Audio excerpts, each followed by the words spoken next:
COP, l'acronyme correspond à Conference of Parties.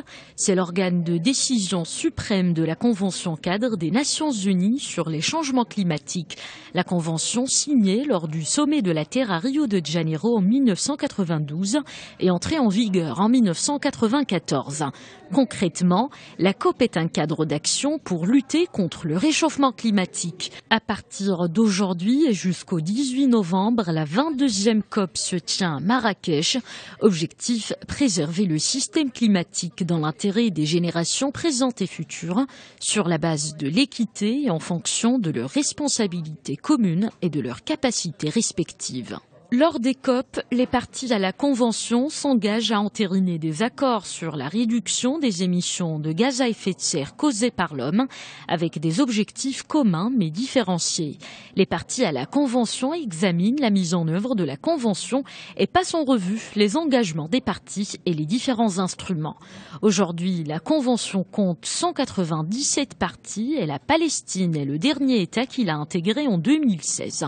Un an après la signature à Paris d'un accord historique pour limiter le réchauffement climatique, la COP22 doit préciser les conditions de mise en œuvre de l'accord et l'inscrire dans la durée. Parmi les sujets qui doivent progresser, la définition des règles de transparence entre les États, la montée en puissance de l'aide financière aux pays en développement et les techniques pour bâtir des politiques de développement propres. La somme des engagements actuels met la planète sur une trajectoire de plus de 3 degrés Celsius, un seuil synonyme d'impact beaucoup plus grave et déstabilisant que 2 degrés Celsius, qui est d'ailleurs l'ambition de l'accord de Paris.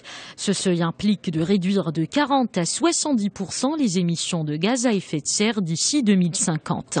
Un autre sujet sensible, la question de l'aide aux pays en voie de développement. Sur les 100 milliards de dollars promis chaque année d'ici 2020, 67 milliards ont déjà été annoncés par les différents acteurs, États, banques et multinationales, selon l'Organisation de coopération et de développement économique. De nouvelles annonces sont espérées par les pays pauvres, des pays qui manquent de ressources et d'expertise pour se protéger des impacts dévastateurs, vagues de chaleur, sécheresse, inondations, montée du niveau de la mer et bien d'autres phénomènes.